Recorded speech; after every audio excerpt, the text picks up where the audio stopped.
দরকার নেই কালো মেয়ে। আমি সাদা কি কালো, হলদি কি বাদামি, সবুজ কি বেগুনি, তাতে কি এসে যায়?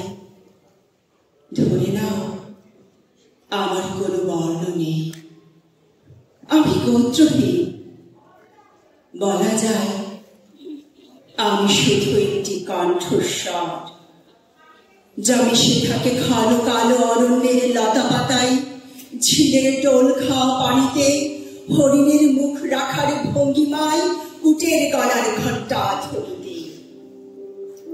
এই কণ্ঠস্বর বয়ে যায় বিষুবরেখায়, উত্তর মেরুতে, বঙ্গোপসাগরের তরঙ্গে তরঙ্গে, আর আফ্রিকার অজস্র জেব্রার ক্ষুরধ্বনিময় প্রান্তরে।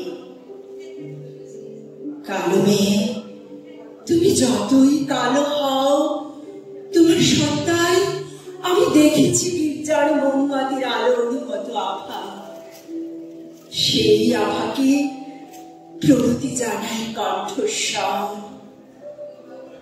তুমি যখন প্রথম চোখ মেলেছিলে কালো মেয়ে, স্বল্পালোকিত কাঠের কেবিনে, তখন তোমার মুখের দিকে ছুটেছিল একটি কালো মুখ, যে স্তন তোমার শিরায় শিরায় বইয়ে দিয়েছিল জীবনের ধারা। কালো সে স্তন, তোমায় দোলনা দুলিয়েছিল যে হাত, সে হাত কালো। তোমার জন্য রুটি বানিয়েছিল যে হাত, সে হাত কালো।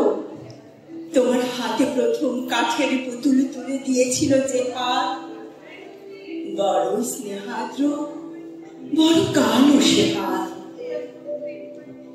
কালো মেয়ে, তুমি দারিদ্র্যের গোবরে হামাগুড়ি দিয়ে, মিথ্যার মতো সাদার উৎপীড়নে থুকে থুকে, লাঞ্ছনার অট্ট হাসি শুনে, বঞ্চনার শতখানা খাদ পেরিয়ে, গায়ে উপহাসের কাদা মেখে, পা ছাড়া দিয়ে, জ্যোৎস্নার চন্দনে নিত্য হরিণীর মতো এসে দাঁড়িয়েছ যৌবনের চূড়ায়।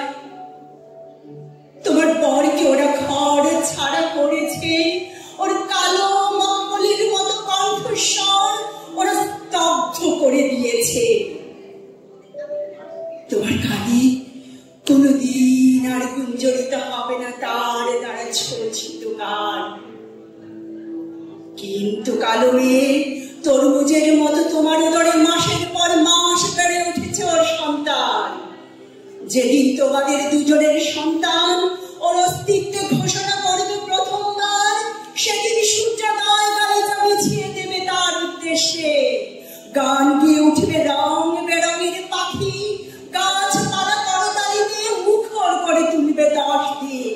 তোমার কোল আলু করা ছেলে বেড়ে উঠবে শত্রুর বন্দুকের ছায়ায়। বছরের পর বছর রাত গভীর বলে স্বাধীনতার দোরগোড়ায় দাঁড়িয়ে স্যাক্সোফোনে এসে তুলবে তোমার পূর্বপুরুষদের যন্ত্রণার সুর, জীবনকে মৃত্যুর দেশ থেকে ছিনিয়ে আনার সুর।